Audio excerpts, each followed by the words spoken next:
Which do you think would go further in getting people to listen to what you say? Making them angry or making them laugh? Now, riling them up might certainly get people's attention, but humor eases tensions and makes audiences more receptive to what they're hearing. Good thing there's satire, a genre of works dedicated to social or literary criticism through the use of comedic elements. In this lesson, we're going to explore the development of that genre, from its earliest beginnings in the ancient Mediterranean to its present place in homes across the globe. So, come along as we skim the pages of literary history for the funny bits and meet some of the scathingly humorous people who've shaped satire into what it is today.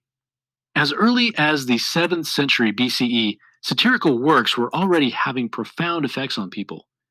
The Greek poet Archilochus reportedly shamed an entire family into suicide. He and other Greek authors, like Aristophanes, helped build the foundation for all of Western comedy. Much of what they produced, though, poems and plays, harshly but humorously critiquing society and even certain individuals, would have been considered satire if that name had existed yet.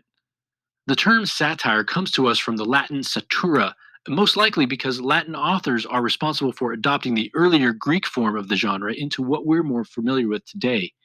In fact, many satires are still categorized as Horatian or Juvenalian to this day by their resemblances to works of these Roman poets writing in the first centuries BCE and CE, respectively. Now, those resembling the works of Horace are known to be learned and witty, often using subtly sarcastic wordplay, even at the author's own expense. Those who imitate Juvenal, on the other hand, are typically considered openly harsh in their mockery and ridicule, occasionally even downright dark. After the Roman satirists, there was no real satire to speak of for about a millennium. As Europe emerged out of the Dark Ages, however, satirical elements began to reappear throughout medieval manuscripts. Chaucer's frequently funny Canterbury Tales, for example, are full of satirical sneers toward contemporary English society, late 14th century. And let's not forget Cervantes' classic Don Quixote, which satirized the overly romanticized lives and literature of the previous centuries and changed views on formal chivalry forever. Cultural criticism generally wasn't the aim of most Shakespearean comedies, but other Renaissance writers were fond of satire's ability to critique while also entertaining.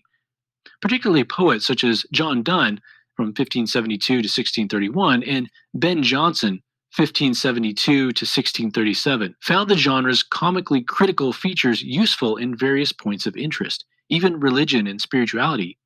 For example, Donne's Satire 3.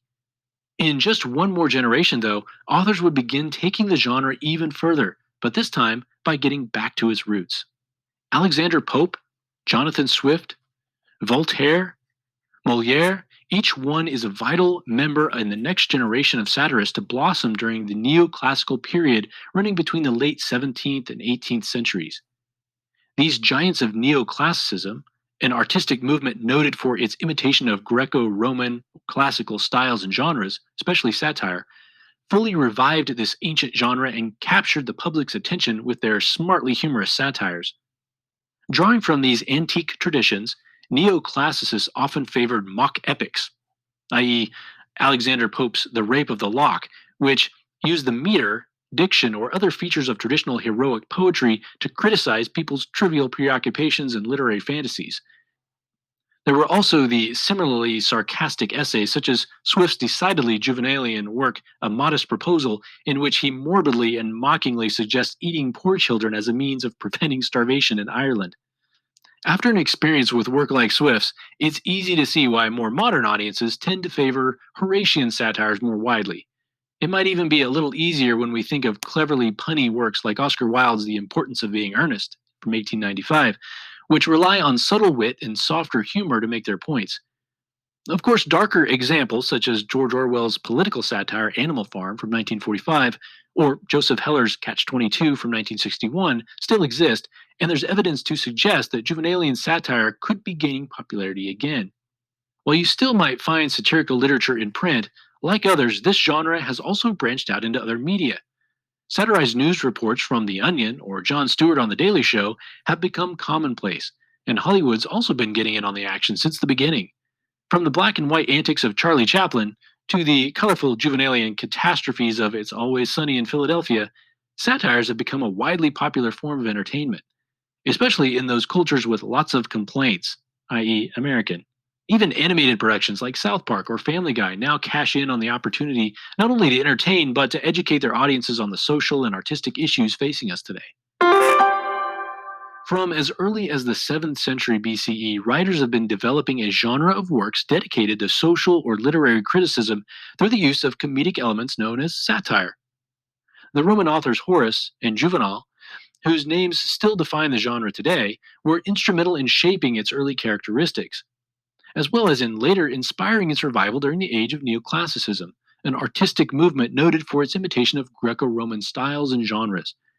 Neoclassical satirists were particularly fond of mock epics, works that used the meter, diction, or other features of traditional heroic poetry to criticize people's trivial preoccupations and literary fantasies. With famous titles such as Don Quixote, The Importance of Being Earnest, and Animal Farm, satire has survived over 2 millennia, changing tastes and opinions. And with those like Family Guy, South Park, or The Daily Show, it's sure to thrive for maybe even a couple more.